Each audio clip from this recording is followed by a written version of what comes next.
नमस्कार मैत्रिणींनो, माझे नाव कुमारी समीक्षा शरद धाडके. मी इयत्ता 4थी ची विद्यार्थिनी. माझ्या गोष्टीचे नाव आहे रहस्यमय जगन्नाथ मंदिर. आता जगन्नाथ म्हणजे कोण? श्रीकृष्ण, त्यांचे मोठे बंधू बलराम आणि त्यांची बहीण सुभद्रा ह्यांचे जगन्नाथपुरी येथे भव्य दिव्य मंदिर आहे. चला तर मग मी या अशा जगन्नाथाची एक गोष्ट सांगणार आहे.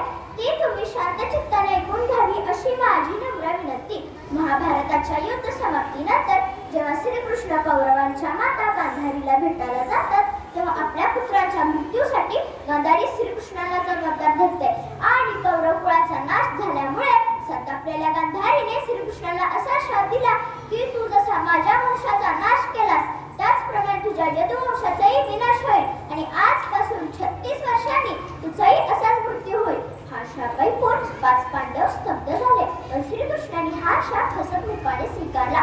त्यानंतर यदुवंशाचा विनाश झाला. त्यानंतर श्रीकृष्ण एकदा द्वारकेच्या जंगलात ध्यान करत असताना जरा ह्या नावाच्या शिकाराचा बाण श्रीकृष्णाच्या डाव्या तळपायाला लागला. ज्यामुळे श्रीकृष्णाने आपला अवतार संपवून देहत्याग केला.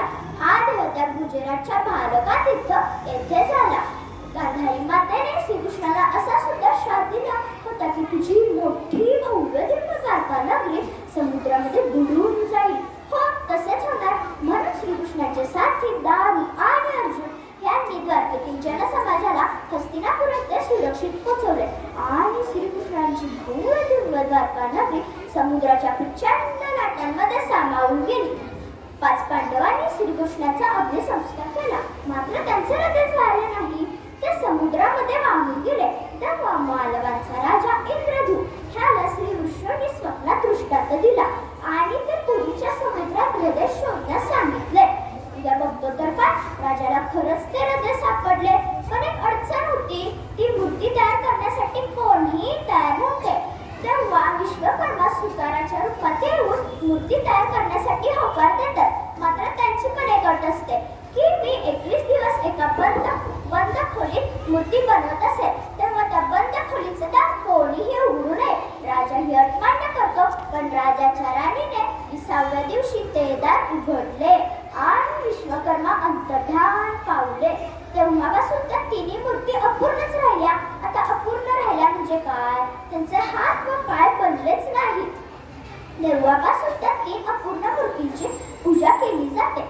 श्रीकृष्णाने राजाला असे सुद्धा वचन दिले होते की मी वर्षातून एकदा माझ्या जन्मभूमीला जाईल.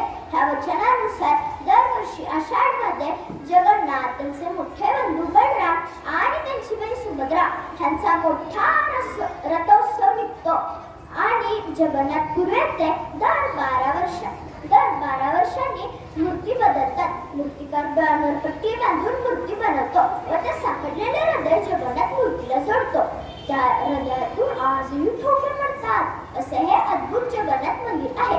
चला तर माझ्यासोबत म्हणूया, जय हरी श्री हरी जय जगन्नाथ, जय हरी श्री हरी जय जगन्नाथ, जय जगन्नाथ बोलो जय जगन्नाथ, जय जगन्नाथ बोलो जय जगन्नाथ. रथ पे वो आरूढ़ है जगत के स्वामी, मैं उनका दास वो अंतर्यामी.